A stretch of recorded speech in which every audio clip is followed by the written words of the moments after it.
Hi everyone, welcome to my channel, Research Simplified. I'm Professor Phoebe. I have a master's in molecular biosciences and a doctorate in public health, specializing in health research methodologies. I'm here to give you bite-sized insights, practical tips, and real examples just to help you make sense of research and what it is. So let's get into it. Today we're going to dive into a simple yet tricky question. What is research? You probably heard of the term used all the time. I'm doing research for my project, or let me research this online. But what does it actually mean to research something? And here's the real question. Does Googling or asking AI count as research? So let's break it down today. And to start with that, we'll begin with the story of a turkey. Imagine you're a turkey living in a farm. Every morning, the farmer comes out and feeds you. Day 1, fed. Day 2, fed. A few hundred days in a row through rain, sun, or snow, fed, and fed.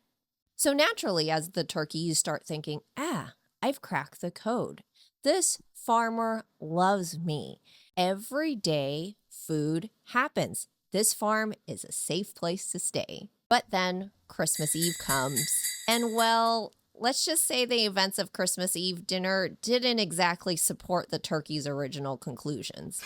This story, known as the Inductive Turkey, a tale by Bertrand Russell, shows that sometimes we make big conclusions out of a very limited experience. The turkey looked at patterns but didn't ask deeper questions. It didn't test assumptions or try to figure out why is it that this farmer is feeding me on time every day. And that's where real research comes in. Research isn't just about gathering what's out there or seeing what's on the surface. It's about asking questions, testing new ideas, and discovering new truths, not just confirming what seems to be true. Think about it like this. Searching is like collecting puzzle pieces, and research is like putting the puzzle pieces together and possibly sometimes realizing that the final picture isn't actually a picture on the box. Real research involves curiosity, structure, and a healthy dose of skepticism. You ask a question,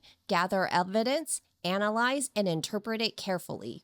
For example, if I look up, does coffee make me smarter?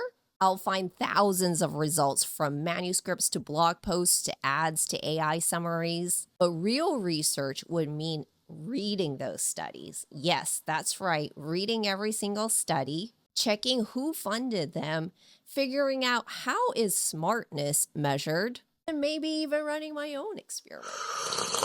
So does that mean that looking things up doesn't count as research? Not exactly.